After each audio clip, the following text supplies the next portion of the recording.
Sala TUSP, o podcast do teatro da Universidade de São Paulo. Uma sala virtual onde a gente conta histórias da história do teatro.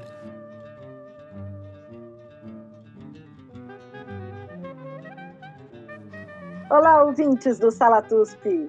Bem-vindos à nossa sala virtual, onde a gente conta histórias das teatralidades brasileiras.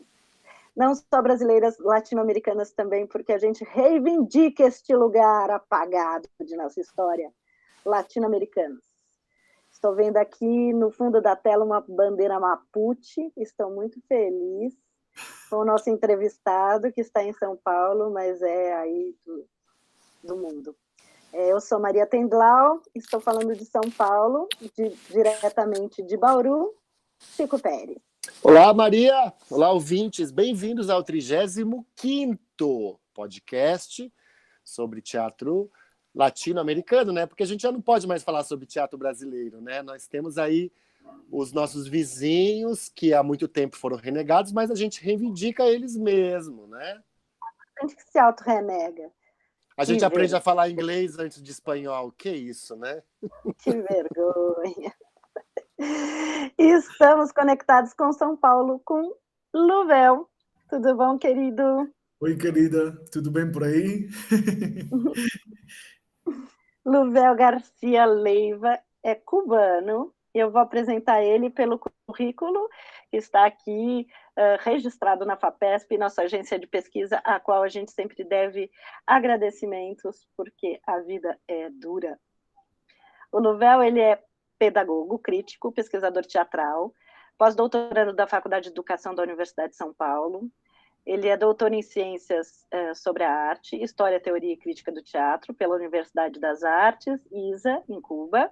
Doutor em Artes Cênicas na área de Pedagogia do Teatro pela Universidade de São Paulo, USP, com apoio da FAPESP. Mestre também pela USP, com apoio da CAPES e da FAPESP.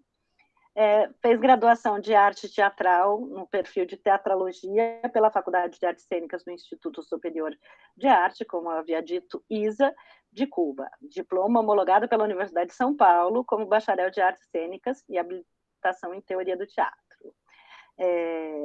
Ele tem especialização num trabalho comunitário na educação popular pela Associação de Pedagogos de Cuba. Tem um trabalho no campo de cooperação internacional em projetos de desenvolvimento cultural e educativo, infantil e juvenil com entidades internacionais, com a ONG suíça Zuzum, tá vendo? Por isso que eu falo que é uma pessoa do mundo. Em parceria com a Academia Suíça de Desenvolvimento, com a ONG italiana GVC Onlus, Grupo de Voluntários Civili, em parceria com a União Europeia, entre outros, e foi professor em várias instituições de educação artística em Cuba. Tem sido assessor dramático da televisão cubana e durante 12 anos atuou como especialista de teatro infantil no Teatro Nacional de Cuba. Foi membro do Comitê Executivo Mundial da Associação Internacional de Teatro, Drama e Educação, como diretor do Jovem Ideia, de 2010 a 2013, e, enfim, tem dado oficinas pelo mundo todo, aqui, Coreia do Sul, Reino Unido, França, Guatemala, Brasil. E essa pessoa fantástica veio parar aqui no Brasil. Por quê, Luvel? Por quê? Porque o Brasil é uma maravilha. Todos os brasileiros vão para Miami.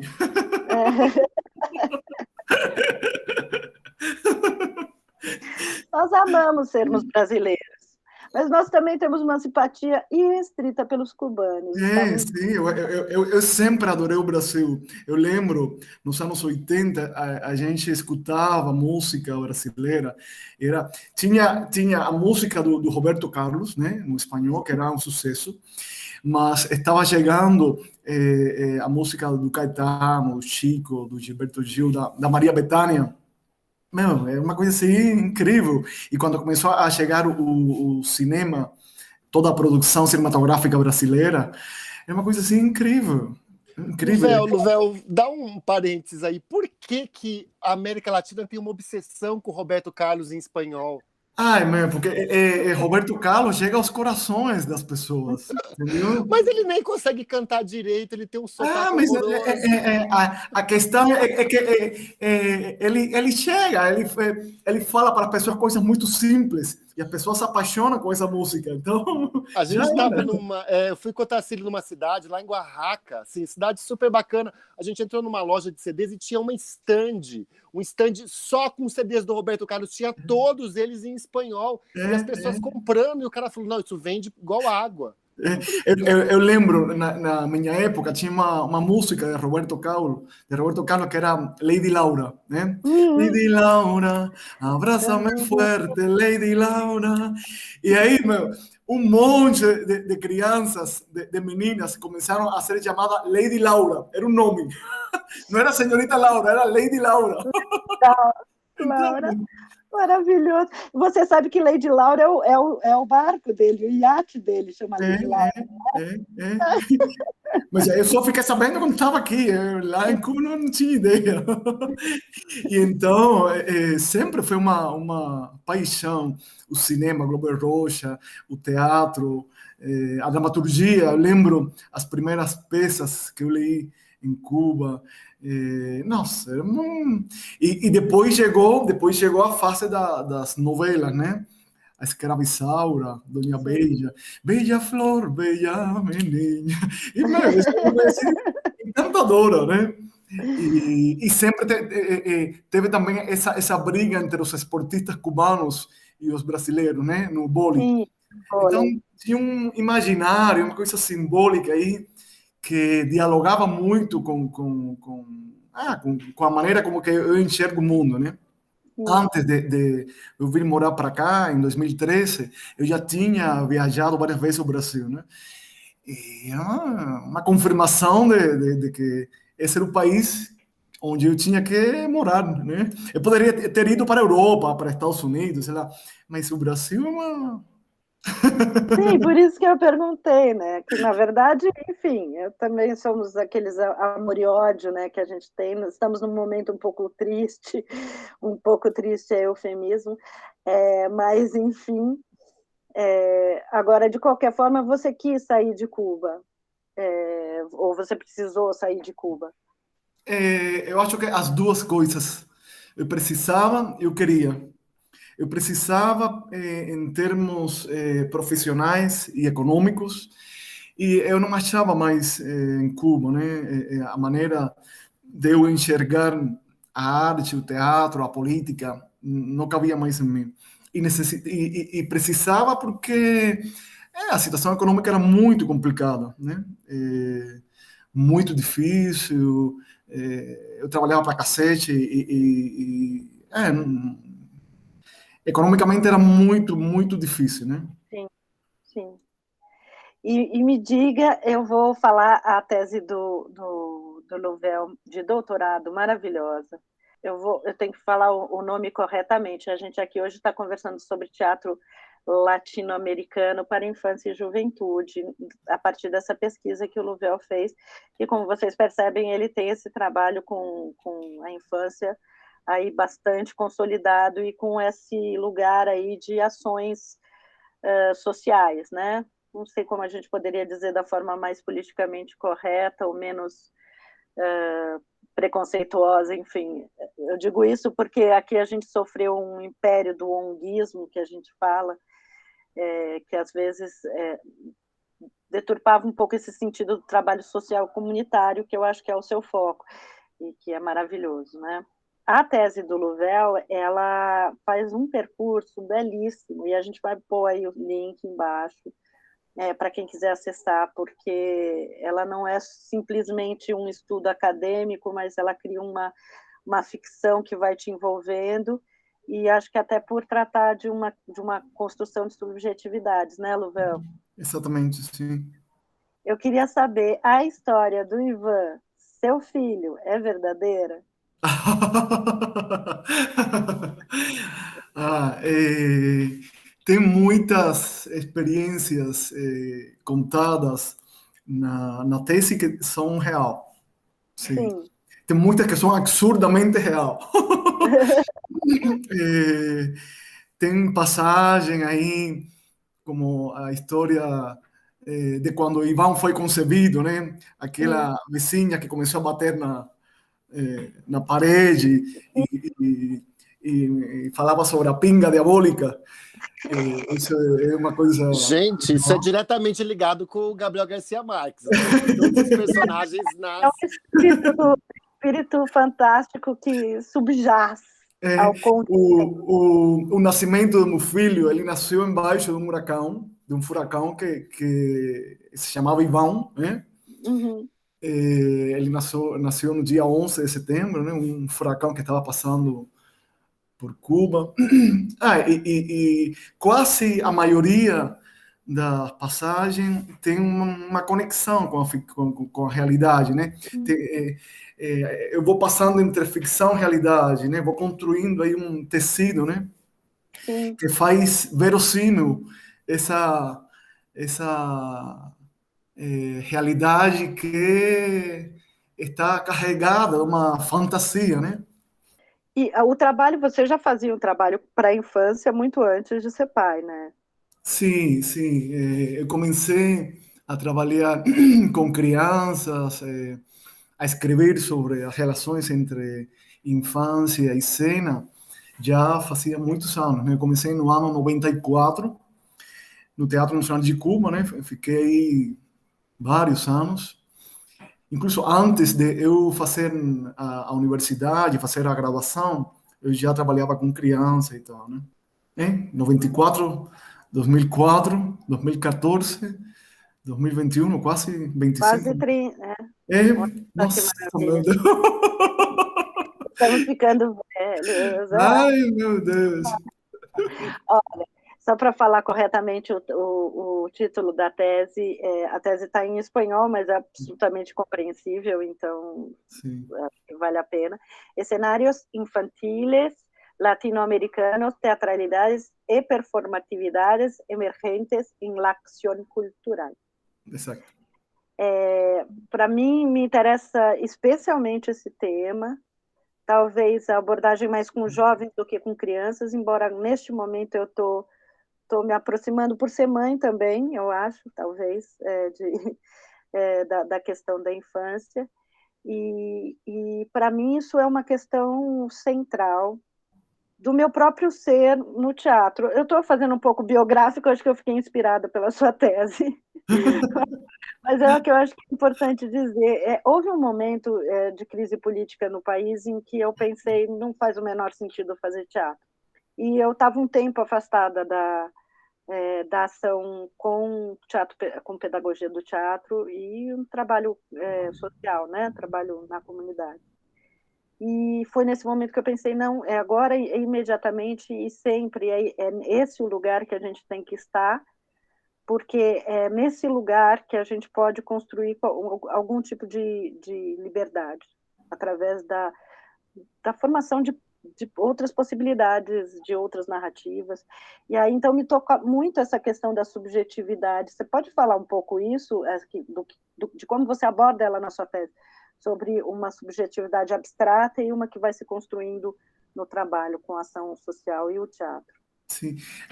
Maria, você comentou uma coisa aí que eu achei bem interessante, fiquei lembrando de um dos diretores de um dos grupos que eu pesquiso aí na tese, né, no processo de doutorado, que é o peruano César Escusa, né? E ele falava quando a situação ficava muito complexa em termos sociais, em termos políticos, a gente não conseguia fazer teatro para mudar o mundo, a gente fazia teatro para que esse mundo fugido não nos mudasse. Para a gente não ficar dentro dessa lógica perversa, né? E um pouco que a tese foi isso, né?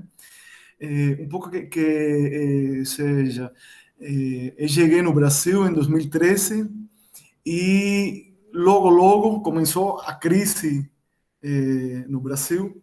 E é muito complicado para um cubano que sai de um país com as complexidades políticas, econômicas, chegar a um lugar, a um país que entra numa crise durante mais de 6, 7 anos, né? E junto com isso, você ver as transformações que seu filho está tendo em todo esse processo, né? Uma criança que saiu com 9 anos e começou a viver as diferenças entre um sistema socialista e um sistema capitalista, e quanto o teatro ia atravessando todo esse processo, né, de transformação de criança para adolescente e tal. Então, eu acho que a questão da subjetividade passa por compreender que na América Latina a infância não é uma ideia, não é uma construção tal qual como aconteceu na Europa e nos Estados Unidos. Aqui a infância, ou seja, aqui na América Latina, teve vários projetos de modernidade em que se contradiziam projeto desenvolvimentista, projeto anexionista, projetos que afirmavam a escravidão, e tudo isso ia construindo uma ideia diferente de infância que iam se colocando umas outras. Quando a gente olha para a Europa, o projeto de modernidade de onde emerge a ideia de infância é apenas uma. E na América Latina são múltiplas as ideias de infância. De aí que os processos de subjetivação na América Latina em relação às crianças passam por essa complexidade, passam por essas contradições que são dinâmicas e que não são fixas e que vão se entrelaçando fluxos diversos que vão constituindo isso que a criança começa a viver como o eu. E então a gente como se coloca toda essa complexidade da subjetividade da infância quando a criança é colocada diante de um dispositivo teatral, quando a criança que mora em condições de desequilíbrio social, de injustiça social, é colocada em um processo criativo, né? O que acontece com esses processos no corpo da criança? E um pouco que era isso, né? Essa foi a motivação que me levou a mim para começar essa pesquisa, né? Ou seja, eu conheço que há muitas experiências de teatro de grupo na América Latina que tem núcleos de criação, núcleos de formação, núcleos pedagógicos com crianças, sobretudo nas periferias. No entanto, não existia materiais de pesquisa que fossem além das ferramentas pedagógicas, que fossem além do manual de jogos e atividades de caráter teatral. E um pouco que a pesquisa tenta isso, ou seja, ver como todas essas complexidades da subjetividade infantil no contexto da América Latina se dá quando uma criança é colocada diante de um processo de criação teatral. Só para entender, não sei se é possível falar isso resumidamente, mas quando você diz essa complexidade da subjetividade infantil, da constituição do eu na América Latina, que elementos que você está englobando aí? Quais são as imagens da infância que a gente acaba condensando? Por exemplo, a gente tem que pensar que os modos de ser criança vão além de uma questão, digamos, etária. Ou seja, ser criança é apenas um modo de ser humano, entre tantas opções. Então, isso faz com que a noção do corpo da criança comece a ser colocada em um lugar que não é um lugar absoluto, de soberania absoluta. O corpo da criança está o tempo todo sendo atravessado por agenciamentos, por discursos, por construções simbólicas que estão contaminadas com o mundo adulto. Então, quando a gente olha para isso, temos a questão do corpo da criança, a questão de como o adulto enxerga a construção simbólica da criança, temos as instituições que, de alguma maneira, estabelecem os marcos, os limites sobre o entendimento de infância, a escola, a família,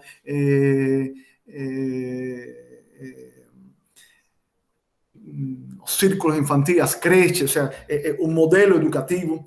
Temos, por outra parte, uma série de mecanismos de controle que vão fazendo com que a criança comece a se acoplar a máquinas, a maquinárias de modulação subjetiva, né?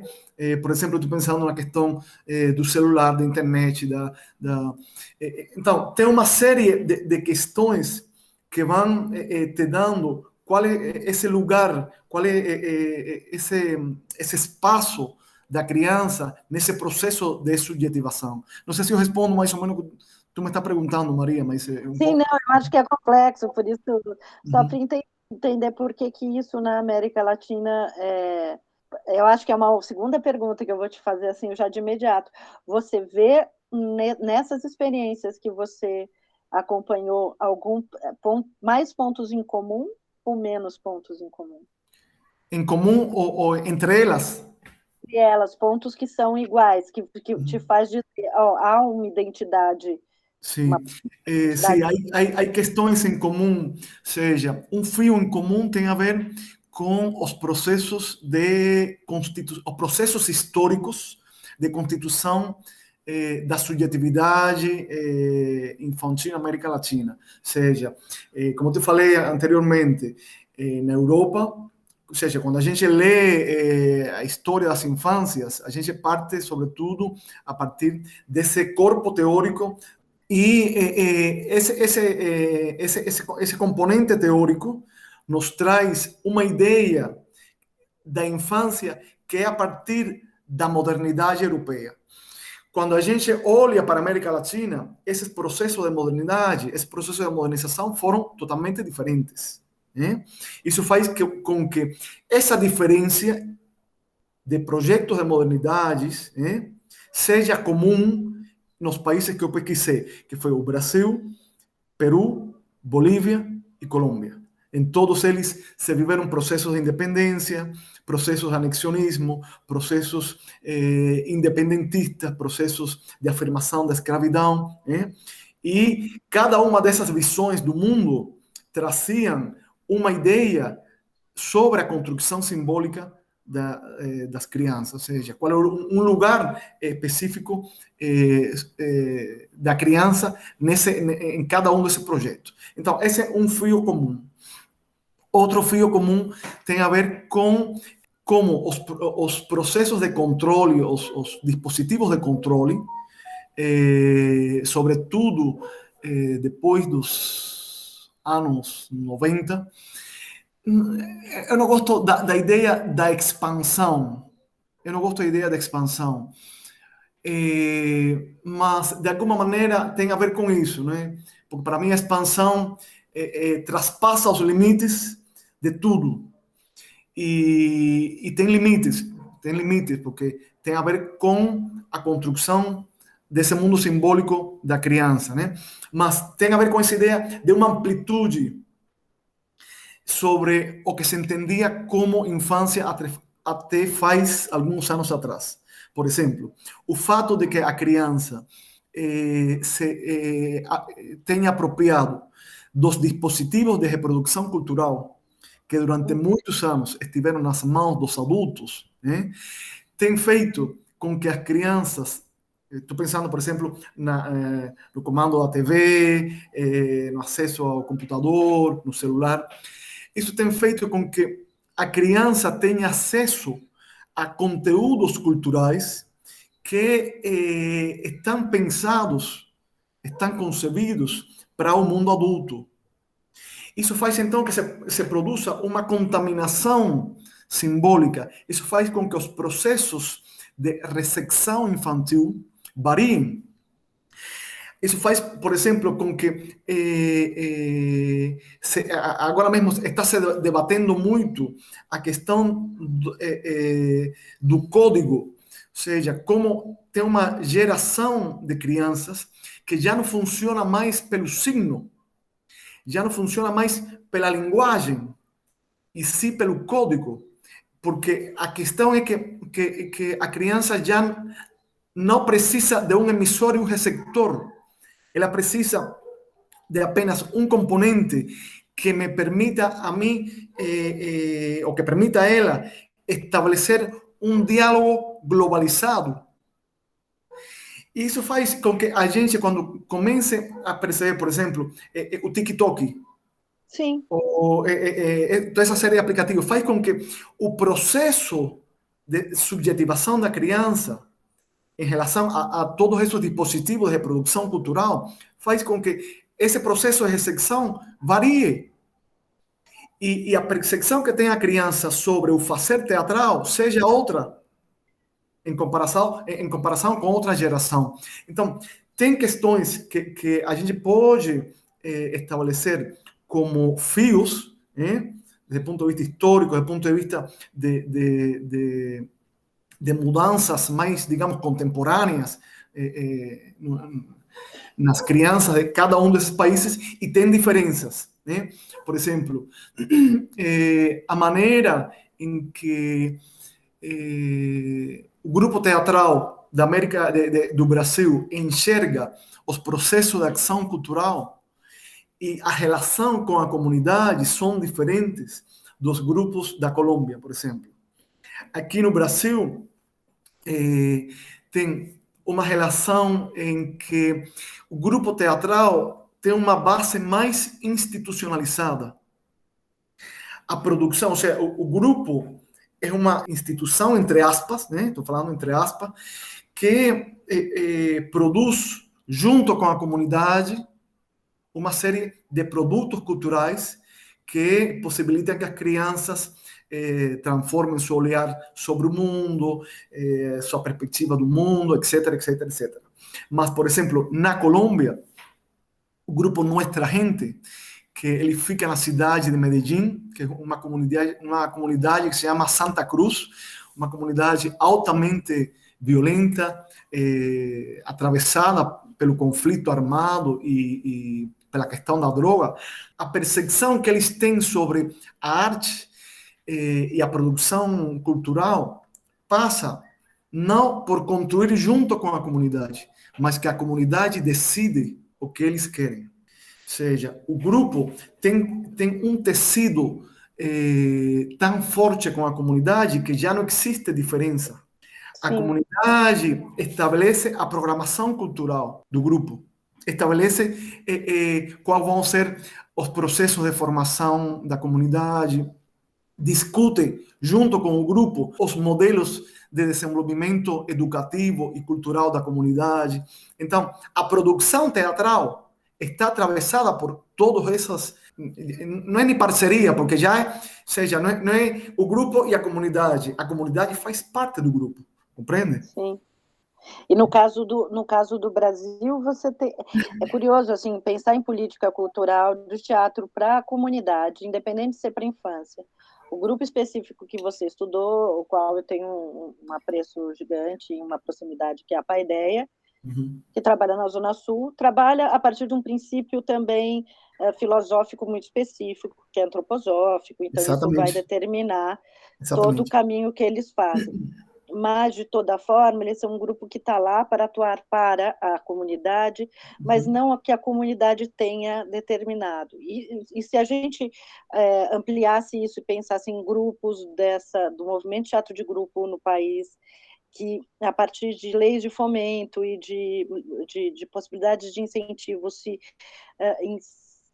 inserem ou se tornam residência, lugares comunitários, sendo desses lugares ou não os membros do grupo, porque alguns que sim, que são pessoas da própria comunidade, mas outros não, e fazem um trabalho para a comunidade. Por outro lado, existe um outro tipo de política aqui no Brasil que me interessa muito, que eu acho que a lei, pelo menos em São Paulo, que é a lei do VAI, em que a comunidade determina. E daí o grupo que daí surge é o grupo da comunidade, não é mais o grupo teatral que foi para a comunidade. Uhum. É um pouco isso que você está falando? Por exemplo, ou seja, o grupo Paideia é um coletivo que tem uma tradição de trabalho incrível e que eu respeito muito. Eu fiquei quase um ano, acompanhando os processos que ele desenvolve com a AMF, que fica bem na frente aí da sede do Paideia. E é um trabalho muito sério que eu gosto muito. E quando eu estou falando dessas diferenças, não estou falando que uma seja melhor ou pior que a outra. São Sim. peculiaridades.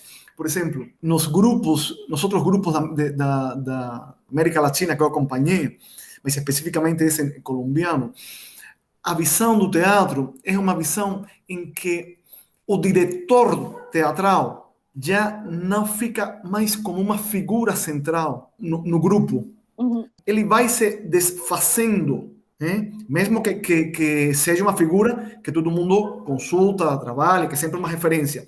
Mas a própria comunidade vai se tornando os atores, vai se tornando os produtores teatrais, vai se tornando os professores, compreende? Então, Sim. os próprios processos de formação dos grupos, os que antigamente eram crianças, agora são professores ou são atores das companhias.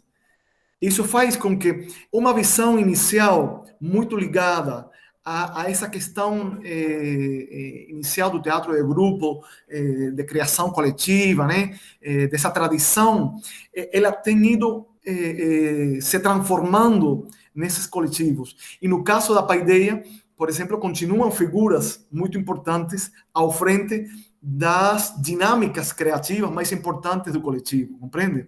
Isso estabelece uma visão do trabalho que são diferentes, né? Eu não estou falando que seja bom ou seja ruim, são diferentes. Agora, assim, para mim também tem um ponto muito de extremo interesse, na verdade, eu estudo Brecht, então estudo a peça didática, então para mim isso passa por um lugar muito específico que é o teatro comunitário não profissional e sua ligação com a arte contemporânea na sua maior potência e sua ligação com a pedagogia. É como se fosse um lugar onde essas três coisas se encontrassem. Então, quando você me diz, na América Latina, talvez os atores no sentido de as forças atuantes sejam igualitárias a partir da comunidade, me interessa, é um teatro amador? Você entende a aproximação? Sim. É interessante a tua pergunta, porque essa ideia de teatro amador, quando a gente olha, quando a gente estuda a história do teatro brasileiro, teatro moderno brasileiro, é uma ideia muito forte, né? De como o movimento de teatro amador foi abrindo as portas, né, para a modernidade que em outras áreas das artes brasileiras já tinha avançado muito, aqui no Brasil não. Mas em outros países da América Latina o processo não foi igual. E isso faz com que a noção de amador ela passe por outro lugar. Faz com que a relação com a comunidade não seja nem para nem com a comunidade, mas uma construção criativa em comunidade. Ou seja, a gente está construindo em comunidade. E, além dos processos educativos, de convívio, a gente também construi processos artísticos. Então, por exemplo, no grupo boliviano, a sede deles fica na região de El Alto, que é a região mais alta da Bolívia. E eles têm uma experiência bem interessante na construção de uma comunidade na região amazônica da Bolívia, que se chama a Comunidade de Criadores, onde, além do processo teatral que eles desenvolvem na sede do seu grupo, né, eles estavam construindo uma comunidade com casas, com sistemas produtivos, que estivesse além, que fosse além da criação artística propriamente, né, mas que todos os processos que iam construindo essa comunidade, a construção das casas, a construção das hortas, a dinâmica de desenvolvimento dessa comunidade estivesse atravessado pela arte. Então, aí a gente fala, bom, isso é comunitário, não é comunitário, isso é arte, isso não é arte, o que é isso aí? Fica muito difícil, porque a noção de comunidade e amador não é aquilo que está lá, que é a coisinha mal feita, e eu que sou profissional vou, não. É uma condição do teatro contemporâneo que tem extrapolado esses limites da arte e que está extrapolando essa dimensão social. Você sabe que tem uma virada performativa, uma virada social, e agora estamos entrando numa virada afetiva. Então, são processos que vão além de uma questão social, de uma questão comunitária. Tem a ver com a construção de redes afetivas que encaram os desafios da morte, os desafios de ter famílias desaparecidas, compreende? Vai além do discurso, da construção do discurso. Tem a ver com o fato de que eu estou construindo alguma coisa que me faz bem para mim e para o outro. Tem a ver com essa ideia do bom viver, que falam tantos aimaras, os quechua. Me toca porque acho que a gente está no fim do mundo, né? Então, se a gente não estivesse construindo outra coisa, eu fico muito impressionada com o teatro fazer parte intrínseca disso, né? E aí a gente vai ter que falar de infância, sim, porque talvez a nossa própria reinfância, né? Para construir outras possibilidades. Qual que foi a experiência mais assim forte que você teve durante o processo de pesquisa com os grupos? E antes disso, me diga o nome dos grupos que você pesquisou especificamente. Bom, vamos começar por aí, para ouvir. Para aí você já vai pensando, você vai lembrando. Tá, aqui do Brasil foi a Companhia Paideia, que fica na região de Santa Amaro, aqui em São Paulo, né? Está dirigida, está coordenada pelo Amaury e a Glaya, são duas figuras importantíssimas do teatro para a infância do Brasil. Da Colômbia, a Corporação Cultural Nuestra Gente, é um coletivo que, como eu expliquei anteriormente, fica na cidade de Medellín, numa comunidade chamada Santa Cruz, e a sede deles era um antigo burdel que eles se apropriaram. E é interessante porque o burdel era o ponto de referência da comunidade, né? E aí eles transformaram isso, né? Em um momento em que tinha os confrontos das bandas do narco, a sede de Nuestra Gente era um lugar de paz, né? A sede do grupo era o único lugar onde não entravam armas, onde não entrava... E era um combinado entre as bandas, né? Tanto é assim que quando aconteciam, por exemplo, os festivais que eles faziam, se estabelecia uma trégua de uma semana, 15 dias, né?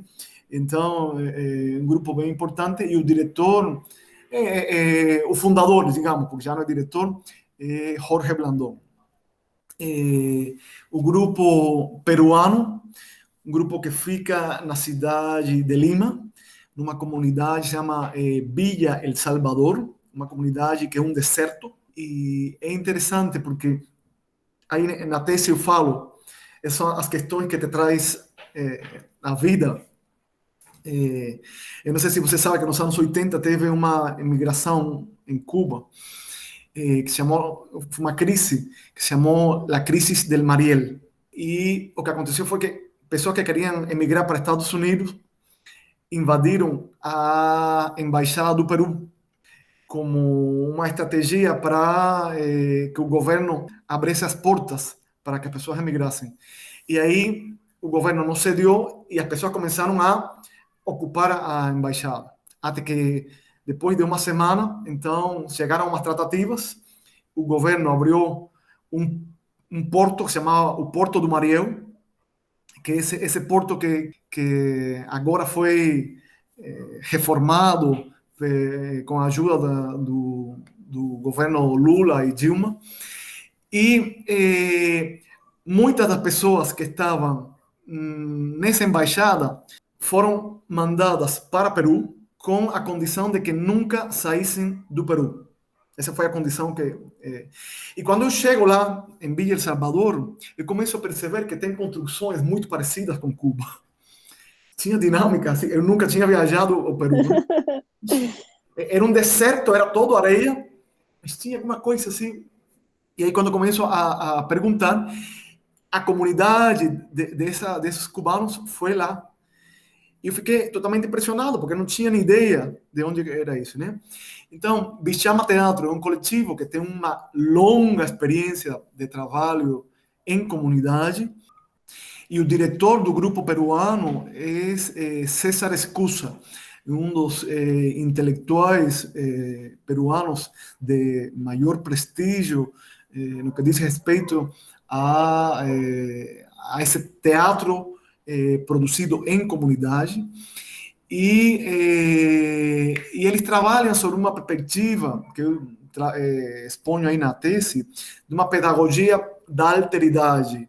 O que quer dizer isso? Uma pedagogia que desenvolve processos criativos de ensino e aprendizagem, se colocando no lugar do outro, permitindo espaços para a diferença, permitindo espaços para as pessoas que não podem fazer teatro.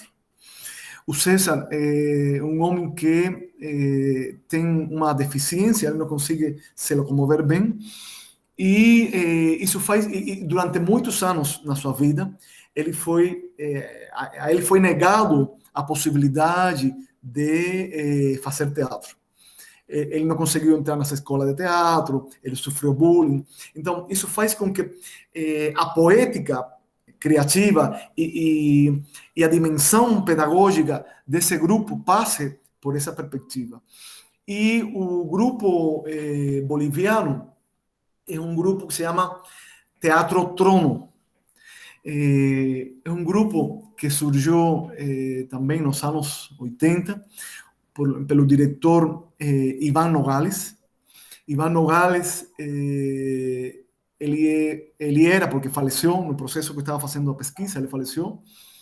Ele era filho de um guerrilheiro. A Bolívia teve duas guerrilhas. Uma que foi a guerrilha do Che Guevara, né? E a segunda guerrilha foi nos anos 70, que é a guerrilha de Teo Ponte. E o pai do Iván Nogales, ele estava nessa guerrilha, ele foi assassinado e desaparecido. E durante mais de 30, 40 anos, ele ficou como um desaparecido. Eles não tinham notícia do pai. Só no ano 2004 ou 2006, não lembro mais, 2010, não lembro. Depois do governo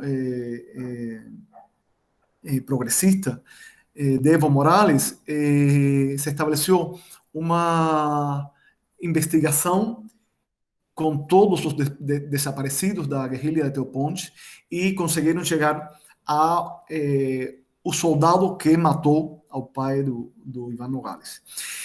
E durante todo esse tempo em que o pai de Iván Nogales foi desaparecido até sua adultez, ele ficou, toda a sua infância, ficou com esse imaginário do homem novo, esse imaginário de construir a utopia socialista, de construir um mundo melhor. Só que o Iván, ele nunca fez parte de um partido político.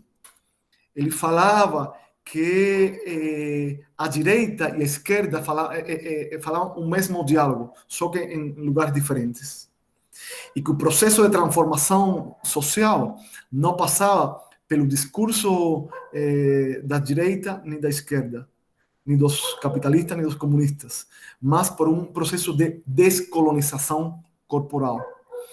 E todo o processo criativo e pedagógico do grupo Teatro Trono passa por essa perspectiva de primeiro se enxergar como como indígena, né? Se enxergar como povos de uma tradição, de uma rica tradição cultural aimara, e a partir de aí compreender primeiro que eles não são europeus, que eles não são loiros, que eles são bolivianos.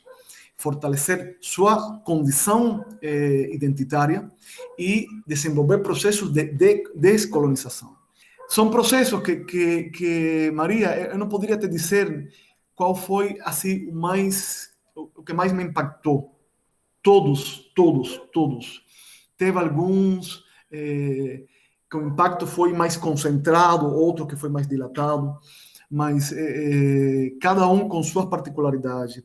E o importante de poder ter, de conseguir fazer uma pesquisa que envolveu 4 países da América Latina, é que te dá uma visão muito ampla das possibilidades do teatro e que a verdade não está apenas em uma coisa.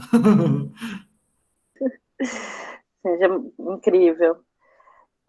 Eu quero te fazer uma pergunta que eu não sei se vai te ecoar, que é o seguinte: você como cubano, quanto que no contato com esses grupos você sentiu preconceito, não no sentido negativo, mas preconceitos de ser cubano, de ser, por um lado, de estar fora de Cuba sendo cubano, por outro lado, de que Cuba seria um lugar maravilhoso e como que você não está em Cuba, por outro lado, dizendo, nossa, que bom que você fugiu de Cuba, porque Cuba é terrível.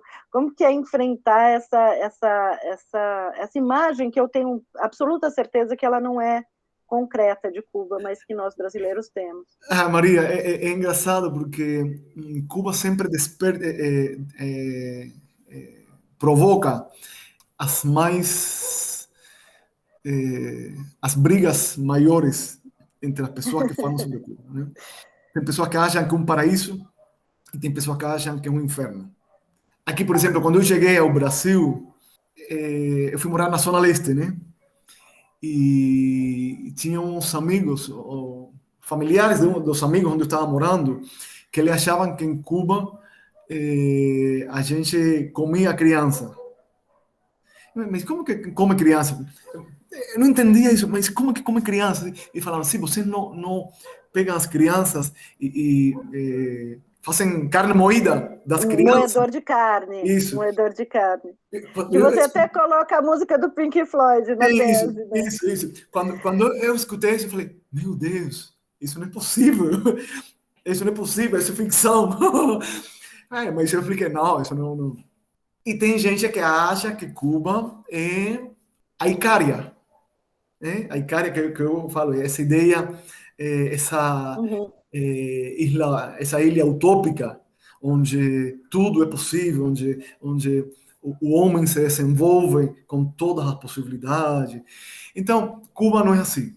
Cuba é um país muito complexo, um país atravessado por dimensões políticas muito difíceis de falar assim. A primeira vez que eu saí de Cuba, eu vou te fazer uma história para depois responder a tua pergunta. Isso foi no ano 2004. Né?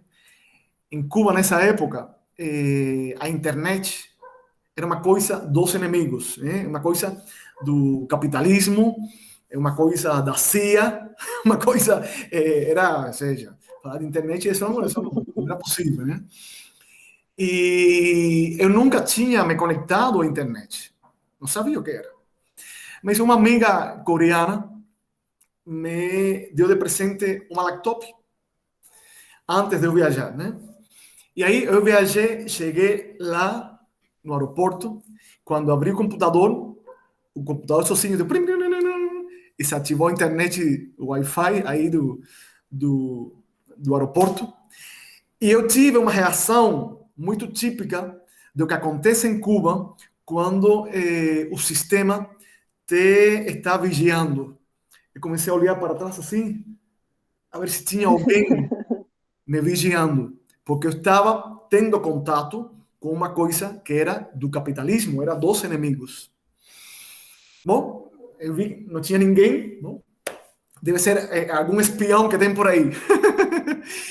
E aí eu comecei a participar do meu evento, foi um evento da Unesco e tal, e eu vou a entrar no metrô, aí no Distrito Federal, no México. E eu começo a ver que tem uma criança que estava morando na entrada do metrô, com uma barriga inflamada, assim, de tomar Coca-Cola. Era o único que ela estava tomando, fazia 10, 15 dias. Evidentemente, ela estava mal porque estava tremendo. E todo mundo passava e ninguém prestava atenção nisso. E fica, mas como é possível? Uma criança morando na rua, doente, e que ninguém presta atenção para isso. Em Cuba, para mim, isso é impossível. Ou seja, em Cuba não existe isso. Então, a condição de ser cubano passa por isso. Passa pelo fato de que você mora em um país fudido economicamente, com repressão política, com complexidades políticas, mas passa também pelo fato de um respeito à vida que você não percebe em nenhum outro lugar do mundo. Compreende? E nesses países que eu visitei, eu acho que, pelo contrário, eles têm um respeito a esse processo revolucionário de Cuba, a essas conquistas de Cuba em termos de educação, de saúde, né? E uma crítica às questões que estão ferradas em Cuba, entendeu? A repressão, a questão de que você não pode divergir do governo, a questão de que você não pode publicar uma questão crítica nos meios oficiais. Então, passa por essas complexidades, Maria. E são grupos, tanto o Brasil quanto os outros, que são, digamos, grupos de esquerda anticapitalistas, e que se colocam num posicionamento do mundo de respeito à democracia, à diversidade de opinião, o respeito à vida. Pouco que passa por aí, né?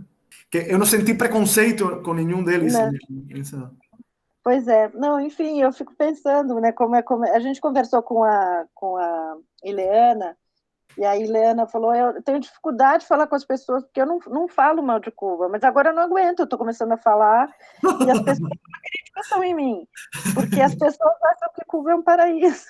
Bom, eu tenho que confessar que eu, como uma pessoa de esquerda, eu passei umas 2 noites assim, de olho arregalado, pensando, meu Deus, ainda ela me mandou umas imagens horríveis. Sim, Porque sim. é isso, né? Onde, em que lugar o respeito à vida pode ser conciliado com a liberdade, isso seria o mais evidente, né?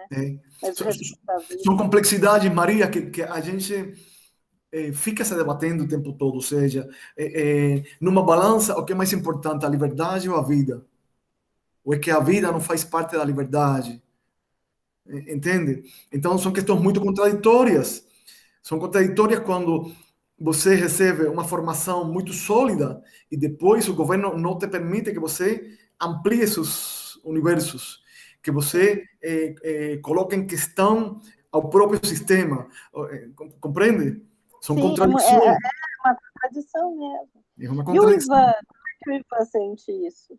Oi? Qual que foi o choque? O Ivan, seu filho. Sim. Como é que ele entendeu esse choque? Bom, meu filho não se chama Ivan. O filho da tese. O Ivan, desculpa, como chama seu filho? Eu vou fazer duas histórias também. Quando ele chegou aqui, ele foi a estudar em Amorim Lima, que é uma escola que eu adoro, né? Se minha filha estuda lá. E o Lucas, quando ele chegou, ele estava com 9 anos e ele tinha que dar aula de matemática com os alunos de 7º ano, né? Porque tinha uma defasagem muito grande. Sim, imagina. E eu lembro que a professora dele era a Cleide. Eu não sei se você conheceu ela. Cleide. Não, Ela se acho que aposentou não. já e tal. E a Cleide estimulava muito ele.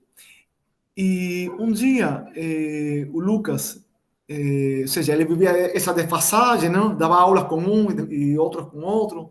E em Cuba, por exemplo, ele dava aula de música, de educação musical, e estudava balé. E ele escutava muita música clássica. E um dia me perguntou, pai, para que serve aqui no Brasil saber quem é Mozart? Fiquei assim.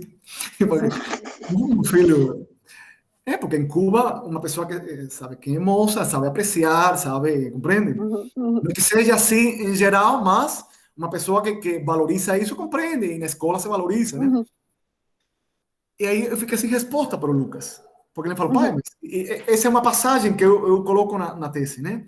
uhum, E eu falei, bom, porque você se toma um ser humano melhor.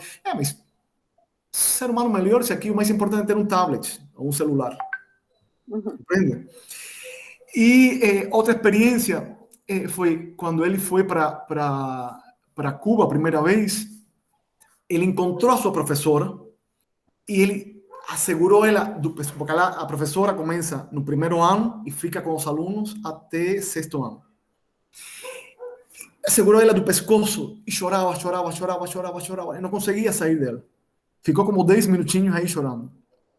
Por quê? Porque a professora tem um valor na vida do meu filho. Os professores têm um valor na vida das nossas crianças. uhum, Mas, por outro lado, quando eu pergunto para o Lucas, Lucas, você quer ir a morar para Cuba? É? Ele me fala, não, pai, eu não quero. Por quê? Pai, porque eu não suporto que eu tenha que comer o que as pessoas, o que o governo estabelece para que a gente tenha que comer. Eu não suporto que se um dia eu quero sair vestido de uma maneira bem diferente para a rua, a polícia vai me prender.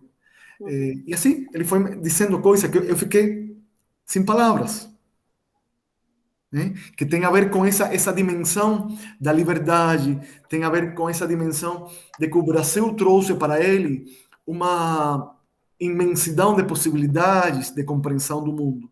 Trouxe também muitas infelicidades. Eu não posso dizer que o Brasil foi tudo uma maravilha para ele, né? E que Cuba foi um inferno. Não. não, Mas ele foi construindo uma subjetividade, né, em que ele consegue reconhecer as coisas boas de Cuba e consegue reconhecer as coisas boas do Brasil. E falar, eu não quero isso de Cuba e eu não quero isso do Brasil. Né? Por isso, um pouco que a personagem, o Ivan, ele fala, e não dá para misturar o socialismo e o capitalismo. Um pouco que é isso, né? que nem um amigo meu que fala assim, eu sou socialista, eu sou a favor da divisão dos meios de produção, mas dos bens de consumo, não.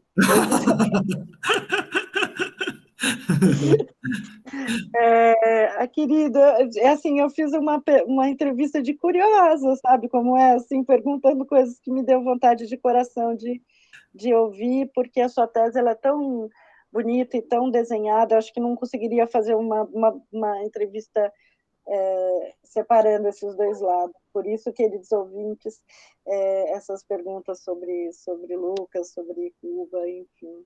Chico, você quer perguntar algo específico? Quando você falou no começo da entrevista sobre a subjetividade, né, e a construção da infância e da adolescência, você falou uma coisa que me pegou muito, que é essa do você ver a criança como uma outra forma de humano, né, uma outra forma de pessoa.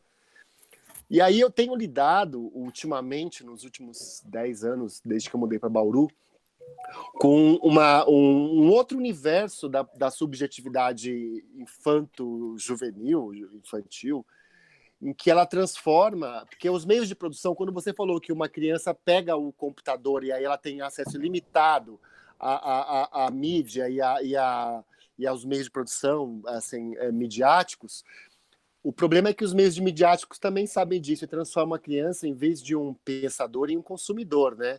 Então, toda vez que eu vou trabalhar com crianças ou com jovens adultos, eles me veem com essa questão de serem do consumismo mesmo, né? Então, eu tento brigar, quando a gente trabalha com teatro infanto-juvenil, a gente tem que brigar com uma seara onde galinha pintadinha,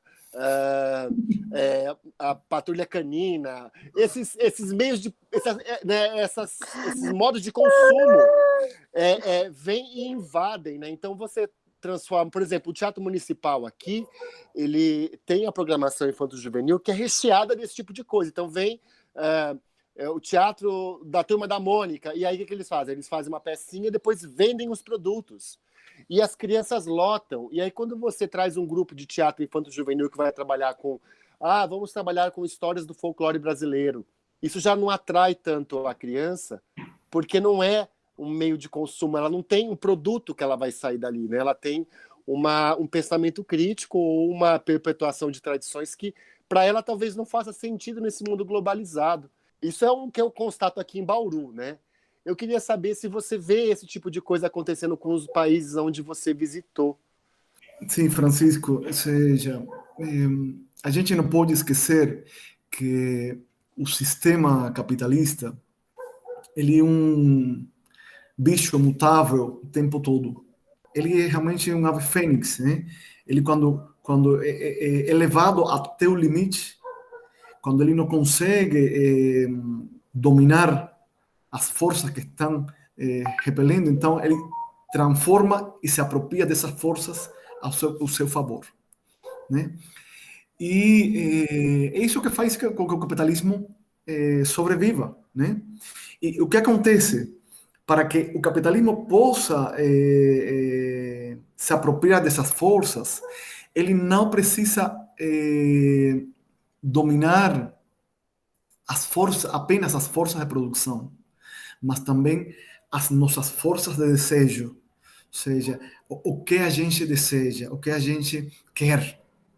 Porque se eu não quero, se eu não desejo ver a galinha pintadinha, então está ferrado, o teatro municipal cai, né? Então, o sistema faz com que a criança vá construindo vai estabelecendo uma ética do prazer em que está mediada pela sustentação sistêmica. O sistema vai produzindo dispositivos que fazem com que não apenas o corpo, mas a própria vida da criança vai se tornando o alimento do sistema. O sistema faz com que a criança deseje sua própria destruição, né? Ela quer usar o celular 900 horas. Ela quer assistir o videojogo mais violento do mundo. O sistema faz isso. Sim. Essa é a lógica do sistema. E quando começa a se criar uma fratura no sistema, então o sistema fala, não, vamos a construir um processo de mediação entre o teatro e as crianças. Mas a mediação é para tornar esse processo mais viável para a criança. Então, esses são processos que não apenas acontecem no Brasil e no São Paulo, que tem uma economia mais, digamos, mais capitalista mesmo, né? Mas em todos os países da América Latina, com as peculiaridades das suas culturas. Por exemplo, na Bolívia tem uma influência muito forte do movimento indígena, a cosmovisão do mundo, faz com que esses processos sejam diferentes, mas a base é a mesma. E aí, esses grupos, então, o que começam a fazer é estabelecer outra dinâmica em que o prazer da criança não passa por essa dimensão sistêmica. A criança começa a perceber que quando eu estou fazendo teatro, fazendo um processo criativo, né, que, poxa, eu posso beijar um menino e não acontece nada. Poxa, eu posso abraçar, eu que sou desta facção, eu sou família desta facção, eu posso abraçar o outro e não acontece nada. Faz bem. Então, toda essa dinâmica, por exemplo, no grupo colombiano, tinha uma região que estava dividida por fronteiras invisíveis, né? Daqui até lá é uma facção, daqui para cá é outra. E o que fizeram eles? Eles começaram a fazer teatro de rua, como se fala isso? De sanco, como se fala isso? Perna de pau. Sim, perna de pau. E fizeram com várias crianças, adolescentes e jovens das duas comunidades, um espetáculo na fronteira, com pernas de pau. Um estava em uma região e outro estava em outra, assim, né? Com as pernas assim. E as pessoas, as crianças, os adolescentes, começam a perceber que existe outra possibilidade, micro. Ou seja, a gente não está pensando já nessas transformações como fizemos os cubanos, de transformar o mundo com uma revolução armada. Não, isso não é possível já. Porque o capitalismo absorve as revoluções. O capitalismo está num ponto em que está capturando os direitos das crianças e colocando-lo à mercê do mercado. Então, num mundo tão complexo como isso, a gente tem que pensar qual é o papel da arte.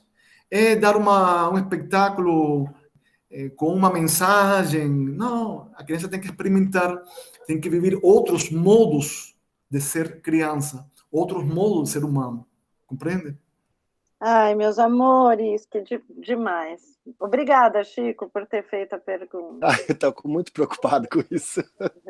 Mas isso aí é um off, mas tem uma coisa que você falou, que depois talvez seja uma coisa para outra conversa, que as construções subjetivas também passam pelas questões afetivas, né? Esse adolescente que na infância foi muito consumista, volta a ter as tradições sociais restabelecidas, porque ele quer resgatar alguma coisa que ele perdeu. Então ele volta para as festas juninas, ele volta para os teatros mesmo, ele volta para a ciranda, ele volta para os cantigas tradicionais. Aí eu pergunto para a criança, mas você cantava isso quando era criança? Não, a minha avó que cantava, mas aí ela morreu e agora tento recuperar isso de alguma forma. Então você fala, bom, alguma coisa se perdeu aí, mas alguma coisa se resgatou, né?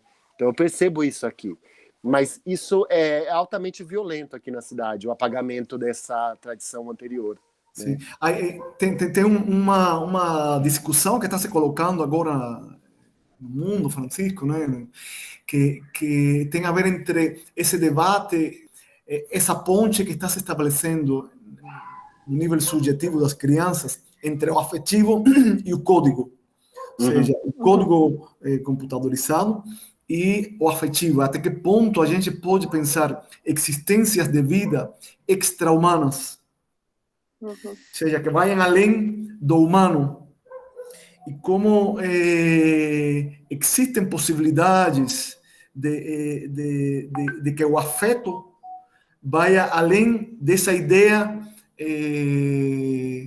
que até os estudos da teoria queer trouxe para o corpo humano. Então, tem um mundo de possibilidades, porque a velocidade com que está mudando o mundo nos últimos tempos, a velocidade com que está se transformando os processos de subjetivação das crianças, é incrível. Ou seja, a gente está pensando num ponto em que a vida traspassa a condição humana, a condição de existência humana, e que o afeto vai além da condição corporal humana, e que começa a estabelecer uma ponte com essa vida digital. Então, tudo isso, evidentemente, estabelece outra dinâmica do mundo, outra dinâmica, outra lógica. Eu fico viajando aqui. Mas nós também. Ainda mais nesse momento em que a gente está confinado à virtualidade, né? Agora, além de tudo, o que mais me impressiona é o término do limite entre o privado e o público, né? E, assim, eu bato o bolo e faço reunião ao mesmo tempo. Imaginem, por exemplo, como está sendo construída a sexualidade dos jovens e os adolescentes que apenas podem se comunicar pelo WhatsApp, com uma videochamada. Ou seja, como é a construção do afeto, da sensibilidade, da paixão, da tesão, em diálogo com um código digital, em diálogo Sim. com um universo digital. Compreende? É muito complexo, Maria. Então, quando as pessoas começam a falar não, de uma historinha do teatro, eu falo, meu, que historinha? A criança está em outro universo.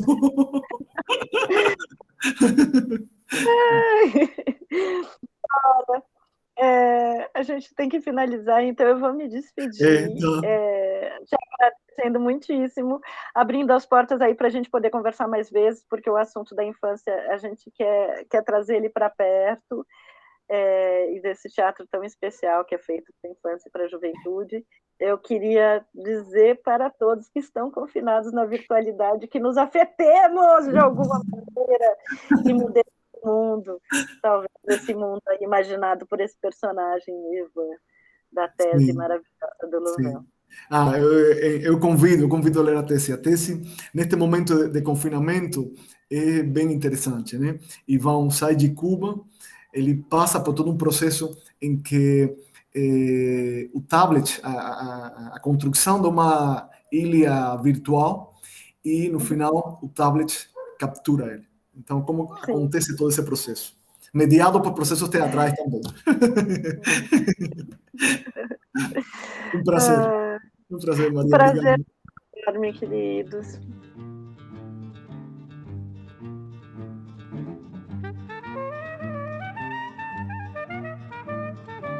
Esse foi o Sala TUSP. Sala TUSP, o podcast do Teatro da Universidade de São Paulo.